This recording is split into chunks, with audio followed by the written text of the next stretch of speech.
50,000 শিং মাছ চাষের সঠিক আয়ের হিসাবটা আজকে পাবেন আপনারা। ভিডিওর স্কিপ না করে সম্পূর্ণ ভিডিও দেখতে থাকুন এবং কিভাবে চাষ করবেন। মাত্র 10 শতক পুকুরে 100 মণ চাষ করা সম্ভব। 10 শতক পুকুরে 100 মণ শিং মাছ কীভাবে উৎপাদন করবেন এই বিষয়ে ভিডিও লাস্টে বলে দেব, তো ভিডিওটি দেখতে থাকুন। আর কারো ভালো মানের উন্নত জাতের শিং, ট্যাংরা, গুলশা, পাবদা এবং ভিয়েতনামি কই মাছের পোনা, হাইব্রিড মনুসেস তেলাপিয়া মাছের পোনা লাগলে ভিডিও স্ক্রিনে দেওয়া নম্বরে অবশ্যই যোগাযোগ করবেন।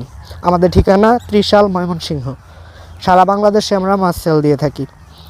এবং কীভাবে চাষ করবেন, মাছ বিক্রি করার আগ পর্যন্তই চাষের পরামর্শ, পুকুর প্রস্তুতি থেকে ধরে খাবার কিভাবে দিবেন, যে কোনো রোগবালাই হলে কোন মেডিসিনটা কীভাবে ব্যবহার করবেন, সব পরামর্শ দিয়ে থাকি। তো 50,000 শিং মাছ চাষে যদি আপনি চাষে দেন, 10 শতক একটা পুকুর হলেই যথেষ্ট। 5-7 শতকেও করা সম্ভব। যদি পানি আউটলাইন থাকে, পানি চেঞ্জ করতে পারেন মাছ বড় হলে, তাহলে 5-7 শতক বা 10 শতক পুকুর হলেই যথেষ্ট। তো 50,000 শিং মাছ চাষে দেওয়ার পর দেখা গেছে যদি আপনি সঠিক মাপ দিয়ে 50,000 শিং মাছ চাষে দেন, বিক্রি করা পর্যন্ত 5,000 মাছ গাড়তি হয়, 5-7 হাজার গাড়তি হয়। তো 45,000 মাছ যদি টিকে 14-15 কেজিতে আনেন, তাহলে আপনার 45,000 মাছ থেকে আপনার 3150 কেজি মাছ উৎপাদন হবে। ধরেন 3,000 কেজি মাছ যদি 14-15 কেজিতে আনেন, 50,000 মাছ চাষে দিলে 5,000 মাছ গাড়তি হবে।